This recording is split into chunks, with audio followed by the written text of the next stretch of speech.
Voilà, salut à toutes et à tous, bienvenue dans votre émission Le Grand Sportif. Merci de votre fidélité à travers justement cette très belle émission où nous avons justement l'habitude de bien vouloir vous communiquer sur les joueurs de la sélection nationale de la République démocratique du Congo. Nous sommes très heureux de partager ce moment exceptionnel. Vous savez très bien la logique et donc à chaque fois que vous avez l'occasion de suivre cette très belle émission, pensez surtout à vous abonner si vous n'êtes pas abonné et surtout à activer la cloche pour bénéficier également de toutes nos vidéos que nous publions dans ce page YouTube, dans ce compte YouTube, allais-je dire. Merci beaucoup à ceux donc qui sont fidèles. Merci à ceux donc qui suivent cette très belle émission. À chaque fois que nous avons l'occasion de bien vouloir échanger sur beaucoup de questions en ce qui concerne également nos léopards de la République démocratique du Congo, avec lequel nous sommes en train de parler également de la prochaine trêve internationale. Beaucoup de questions en ce qui concerne également la venue de certains joueurs au sein de la sélection nationale congolaise. Vous le savez très bien, le coach Sébastien Desabre a jeté son dévolu également sur plusieurs joueurs qui évoluent également en Europe. La polémique reste justement pour ceux donc qui évoluent sur le continent parce qu'il y en a eu beaucoup qui se sont plaints également de certains profils qui sont dans les top 10 de meilleurs joueurs sur les continents, mais malheureusement, Sébastien Desabre n'a pas jeté justement son dévolu sur ce joueur avec votre amour et votre fidélité et votre confiance que vous nous avez justement offert dans cette émission. Sachez très bien que nous allons revenir sur toutes ces questions, mais surtout n'oubliez pas de bien vouloir vous abonner dans notre compte YouTube et surtout à vous qui nous êtes fidèles. Merci également de votre fidélité. Sachez très bien que nous allons travailler d'arrache-pied. Nous allons faire le nécessaire pour vous satisfaire et vous donner les informations fiables. Il y a beaucoup de gens, à chaque fois quand je lis des commentaires sur la précision, sur certaines informations à qui nous vous livrons ici, ou à chaque information que nous avons en notre possession, nous faisons un peu le mieux possible pour vous éclairer, c'est-à-dire donner un peu de la lumière à certains sujets que certaines personnes n'arrivent pas également à nous donner ces informations. Et nous, de notre côté, on reste quand même serein. On se donne un peu la peine de bien vouloir vous informer sur base des informations que nous avons en notre possession. Beaucoup de choses à échanger aujourd'hui. Revenons sur la liste de la sélection nationale congolaise. C'est vrai, on a parlé de ça dans notre vidéo précédente, mais nous aurons l'occasion de bien vouloir vous expliquer des choses que vous n'avez jamais compris et revenir avec ce qui reste également sur la toile comme sujet que certaines personnes n'arrivent pas également à exploiter dans leurs émissions. Sachez très bien que les sélectionneurs managers a publié une liste de 25 joueurs. Vous êtes au courant de tous les joueurs qui sont appelés. Je sais même voir beaucoup de gens publier des vidéos sur Mario, le joueur d'Anderlecht. Vous allez comprendre que son deuxième nom là est un peu plus fort, mais quand même, nous allons faire le mieux possible pour le prononcer. Vous allez le voir également dans les images. C'est un joueur qui évolue également au poste de milieu du terrain. Moi, je pensais peut-être que c'était un ailier, mais selon les informations, c'est un joueur qui évolue dans le poste des milieux du terrain. Il joue comme étant 8. C'est des questions comme ça que nous sommes en train de nous poser. Est-ce que nous avons un problème dans les milieux relayeurs ou dans le milieu relayeur de soutien? C'est comme ça les questions que nous nous posons souvent, mais l'entraîneur n'arrive pas à répondre dans nos questions. J'aimerais justement demander à la FECOFA, à chaque fois qu'une liste est publiée, il ne faudrait pas forcément laisser les journalistes avec beaucoup d'incertitudes parce qu'on ne sait pas où est-ce que nous allons poser ces questions. C'est vrai, il y a la conférence de presse d'avant-match, mais je trouve que c'est plus intéressant quand vous livrez également ou vous publiez votre liste en présence de journalistes. Après la publication, les journalistes posent des questions pour avoir certains détails concernant également les absents et les joueurs qui, justement, sont convoqués. C'est le premier. Pourquoi au Congo, certains journalistes fouillent également la presse? On a vu Hermès Faé, on a vu également Marc Brice, beaucoup des entraîneurs ne publient pas que leur liste sur les réseaux sociaux. Les réseaux sociaux, c'est tout le monde qui va parler, c'est tout le monde qui peut donner son point de vue, mais il y a des gens habilités, comme des journalistes, qui peuvent à tout prix poser leurs questions pour donner également la lumière à certaines zones d'ombre. Les gens se posent des questions. Pourquoi tel est là? Pourquoi l'autre n'est pas là? En fait, l'entraîneur doit s'expliquer. C'est son travail. C'est en fonction de ça que nous allons justement le juger. Mais si on n'est pas au courant, on attend que la conférence de presse d'avant-match pour poser les questions, ça devient très compliqué. Je donne un exemple pour ceux qui se posent trop des questions. Il y a beaucoup de questions. Je pourrais donner également un exemple sur les cas, justement, d'Ilan Batoum-Ntika. Il a repris les entraînements avec la formation de Saint-Etienne. Il est même convoqué à plusieurs reprises. Je crois qu'il a joué les 3 derniers matchs de son club. Mais pourquoi il n'est pas sélectionné? Il est remplacé par qui? Parce que dans la sélection, il y a des postes qui sont remplaçables. C'est des questions comme ça que nous sommes en train justement de nous poser, à qui on n'a pas de réponse et à qui nous allons justement les poser si ce n'est pas à l'entraîneur.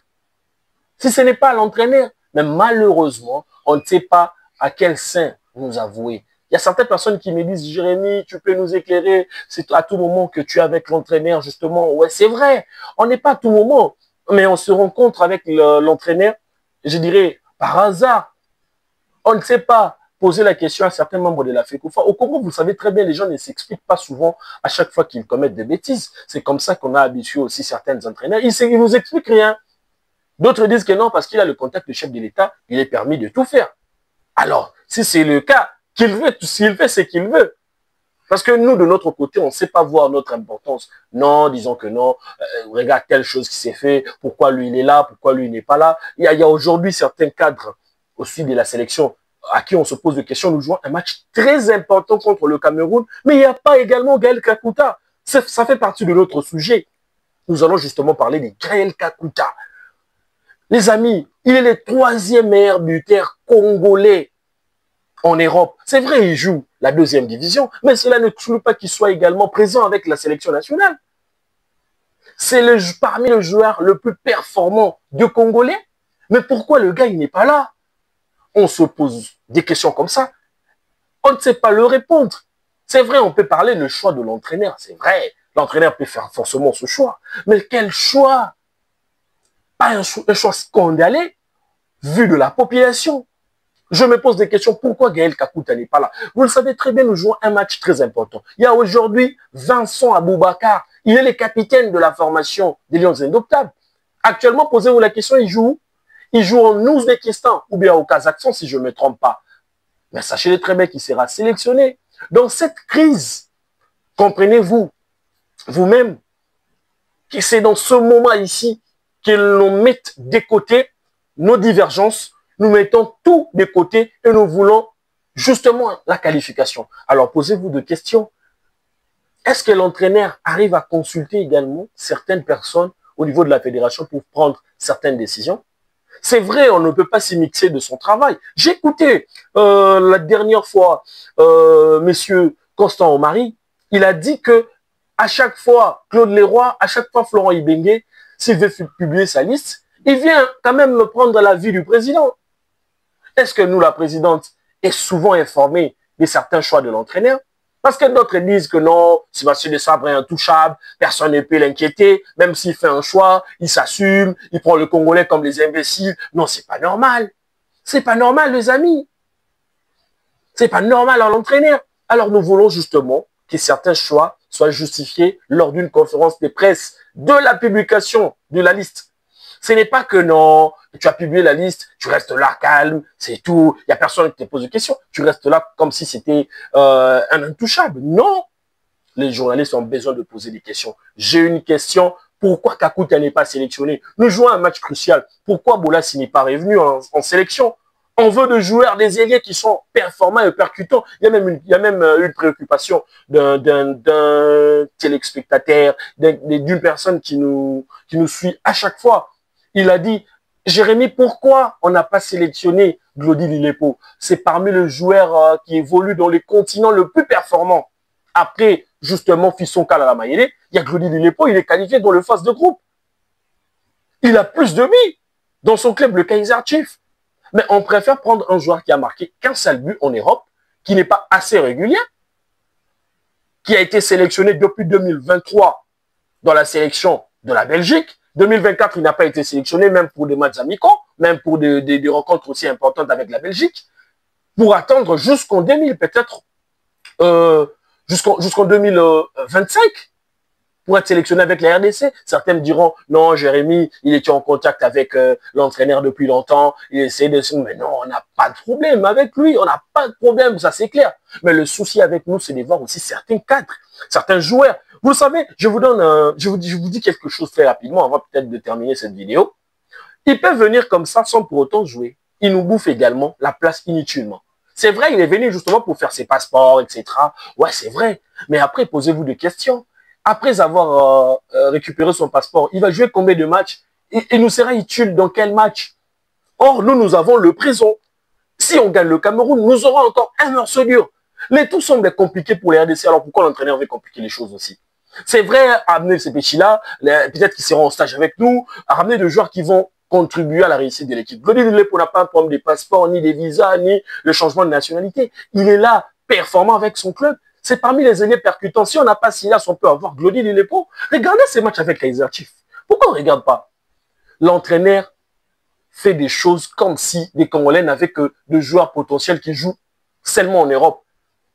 Aujourd'hui, Fisson Kalamele nous prouve tous le contraire. Nous prouve tous le contraire.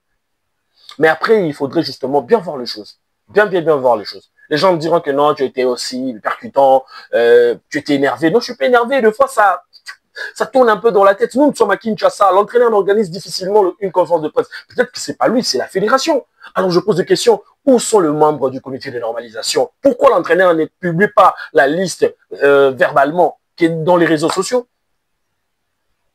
En tout cas, c'est ma seule inquiétude. Et ce que je pourrais demander également au comité de normalisation, à chaque fois que l'entraîneur publie sa liste, il faut qu'il y ait une conférence de presse pour que nous posons des questions. Il ne faut pas nous laisser comme ça, comme si des imbéciles. On vient souvent au stade pour faire notre travail. Il y a certains Congolais qui payent leurs billets pour venir au stade. Alors, il ne faut pas les insulter par votre agissement. En tout cas, je suis désolé de couper cette vidéo comme ça. Mais après, il y aura des informations à chaque fois qu'il y aura évolution. Nous allons justement vous donner certaines informations dans les coulisses. Et puis, il y aura beaucoup de gens qui me diront, non, Jérémy, tu es fâché. C'est comme je l'ai dit au départ. Je ne suis pas fâché. Des fois, c'est inquiétant par rapport à notre travail. Il y a des gens qui nous posent des questions à qui on n'arrive pas également à les répondre. Pourquoi? Parce que la fédération ne nous ouvre pas les portes pour avoir ce genre d'informations. Le Congolais, ou bien tout le monde, ou partout dans le monde, on sait très bien que le journaliste a toutes les informations. Le journaliste sait où entrer pour avoir les informations, mais malheureusement, nous, la porte est fermée pour avoir ces informations. Il y en a certains clics, les gens à qui ils collaborent très bien, qui ont accès aux informations importantes de la fédération. Les journalistes qui sont là, qui sont indépendants, qui travaillent de leur manière, on ne veut pas les fournir des informations adéquates. C'est pourquoi je veux simplement dire, ouvrez un peu le champ, donnez la chance à tout le monde, faites le mieux possible et que l'entraîneur s'explique souvent à chaque choix qu'il est en train, bien sûr, de faire. C'est vrai, la fédération ne paye pas le coach avec son propre argent. Non. La fédération ne paye pas l'entraîneur avec son propre argent. La fédération paye l'entraîneur avec l'argent de contribuables congolais. Alors, le contribuable congolais ou les Congolais lambda veulent justement savoir si et seulement si l'entraîneur, pourquoi il a fait tel choix et pourquoi il n'a pas fait tel choix. Donc, c'est plus important. Il faut s'expliquer. Il faut rendre compte. Il y avait une réunion. Est-ce qu'on a rendu compte également à tous les Congolais? Donc, c'est vraiment difficile et c'est très compliqué.